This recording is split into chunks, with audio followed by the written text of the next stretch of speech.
everybody, and welcome to Nathan on Shuffle and to my latest episode of New Album Spotlight. This is the show every Tuesday where I spotlight a new album in the progressive rock scene, one that I think you guys will like and that I want to recommend to you. Today I've got an interesting choice. This is actually a live album that's coming out soon. This is the Tangent Pyramids, Stars, and Other Stories, the Tangent Live Recordings 2004 to 2017. So I wanted to cover this one because it's a really cool, notable Inside Out release that's coming out this Friday that I want to point your attention to, that I've been really enjoying. So I'm going to try to keep this one fairly short because since it's a live album, I feel like there's not much more to add. You know, I'm not going to go song by song because these are established songs from the Tangents catalog. If you're picking up a live album from them, I think most of you will probably be familiar with the band's catalog and their discography. And if not, this could be an interesting entry point to get a smattering of different tracks from throughout their catalog. Live albums are kind of fun that way, where it's a little bit of a hodgepodge and collection of some of their different material throughout the catalog. It's almost like a greatest hits style collection. But here we've got an interesting compilation here because this is a little bit different. It's not a recent live performance that they're putting together as a new release. It's actually a combination of several different live albums that they've put out before in the past into a more updated version released on Inside Out. So it really cobbles together tracks from 2004's Pyramid and Stars concert in Germany that features the original Roine Stolt lineup of the Tangent. So it's fun hearing Roine Stolt on these tracks, especially on World We Drive Through, The Winning Game.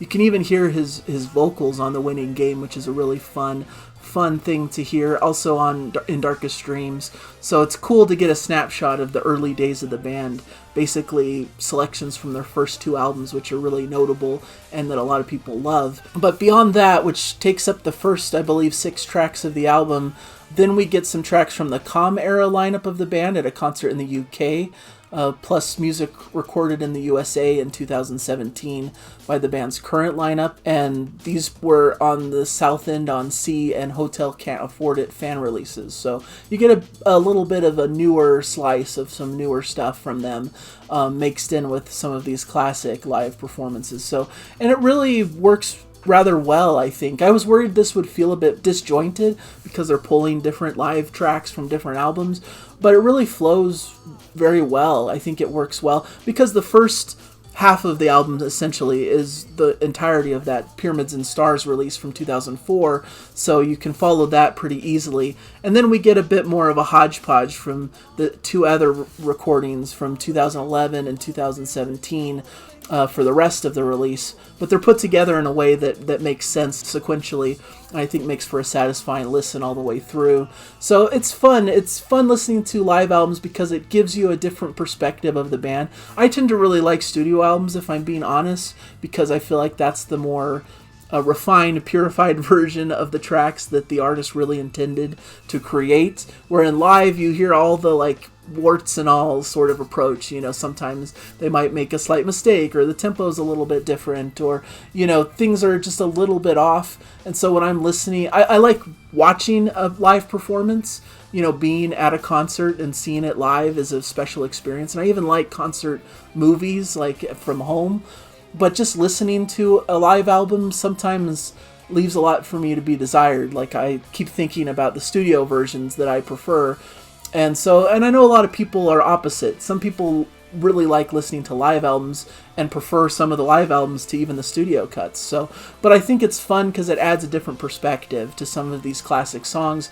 And what I really like is when a live album goes into some different stuff in these albums. You know, it'll add a different solo that you didn't hear in the original version. It'll add a section or a nod to something else, you know, an homage to something. And those moments are always fun and what draws me into these live albums. And there's plenty of that on here. In fact, I think the Tangent are a great example of a band that really takes the live performance to a new level. I think these tracks really lend themselves well to a live stage because there's lots of sections that lend themselves to these kind of improvised jamming sections and jazzy interludes and things like that. And Andy Tillison, I'm imagining he's the one behind a lot of this, is putting in little quirky things that tend to harken back to some classic music from the 70s. You know, I thought I heard a bit of some Yes's Tales from Topographic Oceans during, I believe it was in Darkest Dreams, that was a little motif on that during the end of that. And then they perform Lucky Man from ELP, so they do a bit of a cover performance of that. And you also hear a bit of Steely Dan's Do It Again, and I believe it's in A Sale of Two Souls. So you get a lot of different little callbacks and interesting little fun little Easter eggs as you listen through. And I think this really shows an energetic, fun side of the band that really elevates them to another level. So definitely a really incredible set of tracks. I love the Canterbury sequence. To point out some tracks that I especially liked, I think that comes off incredibly well live. Shows Andy Tillison's love of the Canterbury scene in such a great way, with some jazzy sections and just the band playing in top form. I loved In Darkest Dreams. I think that's one of their strongest tracks, just an incredible opener that introduces you into the world of The Tangent on their debut album, and it's done in great fashion here.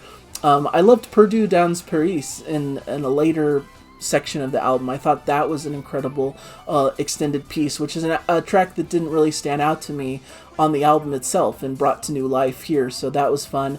Dr. Livingston, I presume, is a great recent instrumental that is done really well on the album also. So just some really cool tracks all the way across, some great energy, and it really flows well as an entire piece, and I just had a blast listening to it and hearing all these different iterations of the band that are all super solid. They approached this album, the live album, with, we're just going to show you who we are, warts and all. You know, it's not overly produced, it's not like super polished, and you can tell that this is just them raw and unedited, basically, and how they sounded in the room. You know, some live albums, you can hear that they tweaked a lot of things in the studio, you know, overdubbed things and made things sound a little bit more pristine and precise.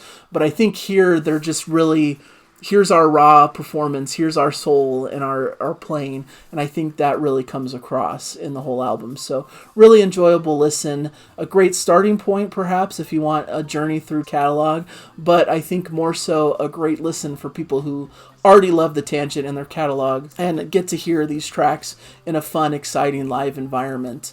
And I think it should be fun for a lot of you. I wish there was a little more representation for A Place in the Queue, which is one of my favorite Tangent albums. It's their third album. None of the tracks from A Place in the Queue were featured here, unfortunately. They had an interesting, I believe it was called Going for the One. They had an interesting live album that I really liked, that I'm surprised they didn't really take any tracks from for this release, since it was a compilation of a lot of different live tracks. I thought they could have pulled, you know, In Earnest. They do a really fascinating cover of 21st Century Schizoid Man on it, which is really fun.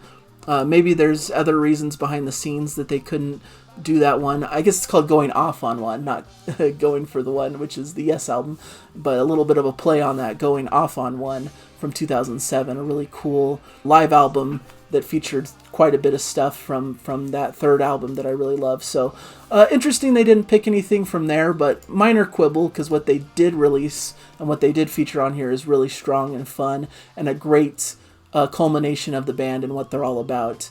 And, you know, a dream come true, I'm sure, for Andy Tillison, who talks about how having a triple live album is the stuff of dreams for him, because that's what all the classic prog bands did. So really a cool, proper live album of the band, and a great one to add to the collection if you're a Tangent fan. I think it should stand with the collection really well, and it comes out, like I said, this Friday as a 2 CD digipack, a Gatefold 3 LP, 2 CD and LP booklet, as well as digitally. The CDs add a couple extra tracks, Titanic Calls Carpathia and 2 Rope Swings. So those aren't on the vinyl edition, but they're included on the CDs that come with the vinyl. So you get those either way. So really great set, and really highly recommended for fans of The Tangent. Hopefully you enjoyed this review, and hopefully you'll follow me. I would appreciate any subscribing if you haven't yet. Follow me, like, and comment on the video. All of that stuff helps me. So thank you guys for your support, and I hope to catch you in a future episode. Bye everybody. Enjoy the music.